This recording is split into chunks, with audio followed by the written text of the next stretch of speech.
Good morning, self-lovers. It's so good to be with you again today. I am Katie Phillips. I am the founder of the School of Self.Love. I'm the author of the Self-Love Affair, and welcome to today's Love Note. If you were receiving last week's Love Note and the video that went with that, then you'll know that I'm creating a 5-part series on my top 5 spiritual practices. I wanted to share that with you. I wanted to kind of invite you into my world a little bit and show you how I keep my personal connection with me so that I can keep loving myself daily and kind of daily remembering how to overcome my beautiful humanness and remember that I truly am a spiritual being first and foremost, and that when I'm connected to that, my daily human life is so much more fun and fulfilling and so much more stress-free, right? So last week I shared about the importance of a meditation practice. If you didn't catch it, then you'll better find that on probably my YouTube channel, Daring and Mighty TV, and you'll find it over in my private Facebook group, the Self-Love Hub.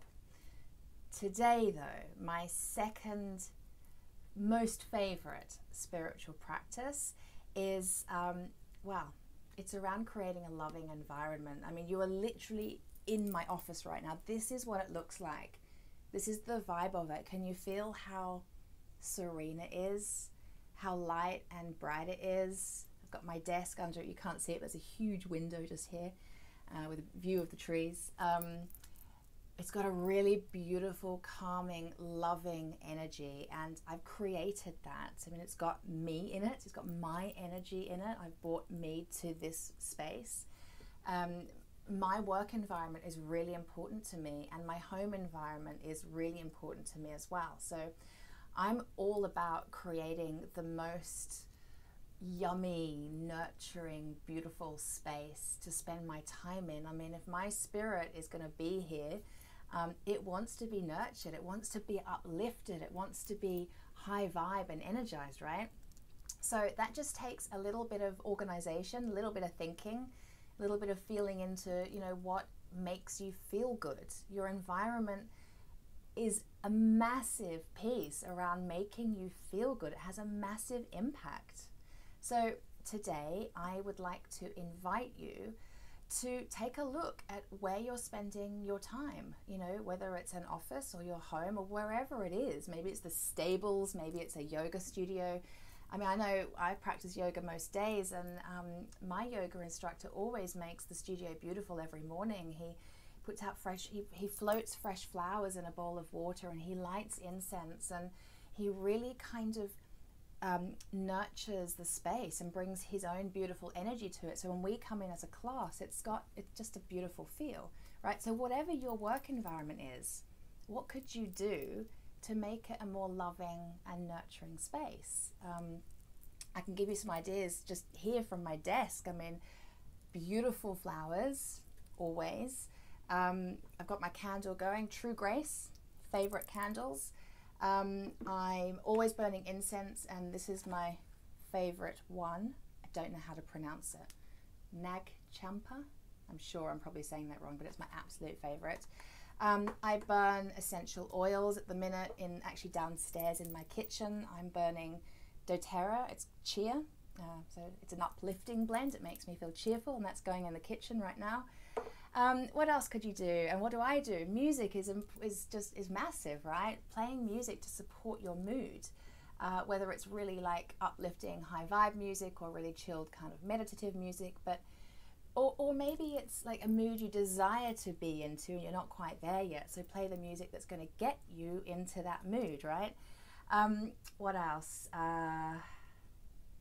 Yeah, I'm looking at my notes here on my computer. Cleanliness. I think that's really key. Like having some tidiness and order to your space is really important. I know for me, I've got quite a busy mind. Last week I was sharing with you the importance of meditation. That really helps me to be super calm and chilled and able to be more productive. But what also makes me more productive is a really tidy, clean environment. I joke with my friends, with my partner, that I could be a little bit OCD, but I don't function well in clutter. if there's clutter around me, it clutters my mind, and I find clutter is very low vibe. It's almost like, you know, piles of stuff and dust and whatnot. It's kind of, it's not a clean and clear energy, right? It makes me feel like the energy can't flow in a space. So if I know I've got even a pile of filing to do, that makes me feel low vibe. It's like it's something that's kind of blocking the energy in my office.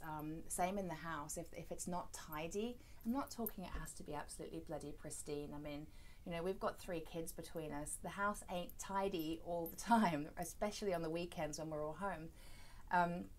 But it's important to generally feel really comfy in your space. It really changes your energy and your mood. So really simple stuff this week, but I really want to invite you to take a look at your environment, home and work, and answer this question for yourself.